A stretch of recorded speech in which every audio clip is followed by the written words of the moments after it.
प्रियंका डॉक्टरी की पढ़ाई कर रही थी, लेकिन उसकी सास कोकिला को उसका डॉक्टर बनना बिल्कुल पसंद नहीं था और वो जानबूझकर उसे घर के कामों में उलझा कर रखती थी। नमस्ते आंटी, प्रियंका घर पर है क्या? क्यों? कौन है तू और तुझे क्या काम है मेरी बहू से? जी, मैं उसकी सहेली नीलम हूँ। कल उसका एग्जाम है ना, और उसने मुझसे कुछ किताबें पढ़ने के लिए मंगाई थी, वही देने आई हूँ। अच्छा, तो तू है नीलम जो सारा दिन फोन पर मेरी बहू के कान भरती रहती है। देख लड़की, अगर आज के बाद तूने मेरी बहू को कुछ उल्टी सीधी पट्टी पढ़ाई तो मुझसे बुरा कोई नहीं होगा। और खबरदार, अगर आज के बाद तूने मेरी बहू को फोन किया या दोबारा इस घर में दिखाई दी।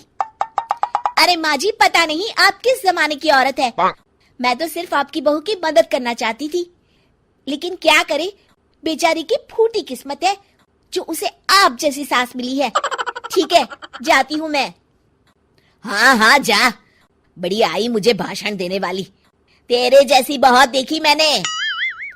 शाम को प्रियंका अपने पति के साथ घर आती है। माँ जी, मेरी सहेली नीलम आई थी क्या? अरे बड़ी बदतमीज है तेरी सहेली, बड़ों से बात करने का जरा भी ढंग नहीं है। उसे तो मैंने डांट के भगा दिया। हे भगवान, अब क्या होगा? कल मेरा एग्जाम है। अरे तेरी इस बेकार की पढ़ाई में क्या रखा है? बड़ी आई डॉक्टर बनने। चुपचाप घर के कामों में ध्यान दे। कल मेरी कुछ सहेली आ रही है, उनकी खातिरदारी में कोई कमी नहीं होनी चाहिए, समझी? जी माँ जी। प्रियंका की सास मुंह फुला के वहां से चली जाती है। प्रियंका का अगला पूरा दिन अपनी सास की सहेलियों की आवभगत और घर के काम में बीत जाता है और प्रियंका एग्जाम नहीं दे पाती। उस रात प्रियंका अपने पति करण को सारी बात बताती है। अब क्या बोलूं, ये माँ भी ना। कोई बात नहीं, अब तुम अपना मूड ठीक कर लो, अगली बार अपनी एग्जाम की तैयारी अच्छे से कर लेना। फिर कुछ दिनों के बाद, अरे कोकिला बहन, तेरी बहू है क्या घर पर? अरे क्या हुआ भारती, तू इस तरह लंगड़ा क्यों रही है? अरे क्या बताऊं कोकिला, सीढ़ियां उतरते वक्त मेरा पैर फिसल गया और मैं नीचे गिर पड़ी। मेरे पैर में बुरी तरह सूजन आ गई है, इसलिए तेरी बहू से दवा पानी कराने आई हूँ। मेरी समझ में नहीं आता, लोग छोटी छोटी बातों को लेकर डॉक्टर के पास क्यों भागते हैं। अरे बस तेरा पैर मुड़ गया है ना, ला अभी खींचकर सीधा कर देती हूँ। ला दिखा तेरा पैर। कोकिला भारती का पैर पकड़कर जोर से खींचती है। मर गई रे, मेरा पैर। अरे क्या हुआ, आराम मिला? अरे कोकिला, एक तो मेरा पैर पहले ही टूटा है, कहीं ऐसा ना हो कि मेरा पैर किसी काम का ना बचे। रहने दे तू, अब मैं चलती हूँ। भारती वहां से चली जाती है। थोड़ी देर के बाद प्रियंका घर आती है। अरे कहाँ मर गई थी सुबह से? माँ जी, मैं अपनी किताबें लेने गई थी। प्रियंका अपने कमरे में चली जाती है।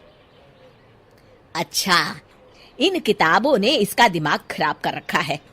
ये किताबें ही सारी मुसीबत की जड़ है। क्या रद्दी पेपर, लोहा, प्लास्टिक, खाली बोतल। ए रद्दी वाले, यहाँ। जी माँ जी, अभी आया। ये सभी किताबें ले ले। अरे माँ जी, ये सब तो अंग्रेजी की बड़ी बड़ी महंगी किताबें लगती है, आप इन्हें क्यों बेच रही हैं? अरे नास पीटे, तुझे क्या करना है? कौन सी किताबें हैं कौन सी नहीं, तू तो बस अपना काम कर और इन्हें लेकर यहाँ से चला जा। जी माँ जी। रद्दी वाला प्रियंका की सारी किताबें लेकर चला जाता है। प्रियंका को जब इस बात का पता चलता है तो वो बहुत दुखी होती है और अपनी पढ़ाई पूरी करने के लिए लाइब्रेरी जाने लगती है। कुछ दिनों के बाद, अरे मर गई रे। क्या हुआ माँ, तुम्हारी तबीयत तो बहुत खराब हो गई है। आज अपने बंगाली बाबा के पास से दवाई लेकर नहीं आई आप? अरे नाम मत ले उस बंगाली बाबा का, वो तो खुद अपना इलाज नहीं कर सकता, मेरा इलाज क्या खाक करेगा। ठीक है माँ, मैं प्रियंका को फोन करके बुला लेता हूँ।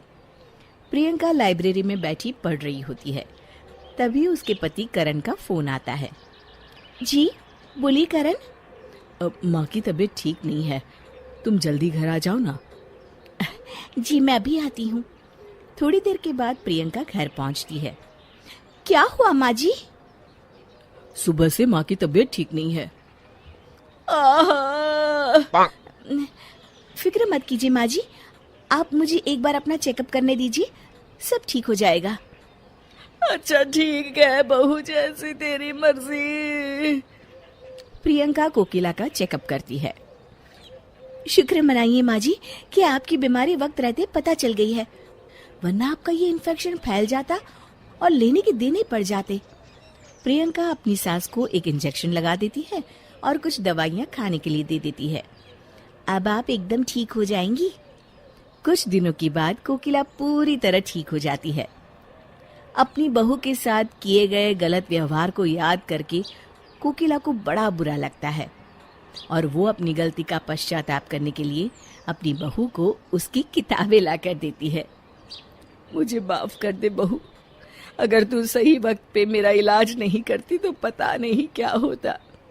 अरे माँ जी, आप ये कैसी बातें कर रही हैं? मैंने जो भी किया वो तो बहू होने के नाते मेरा फर्ज था।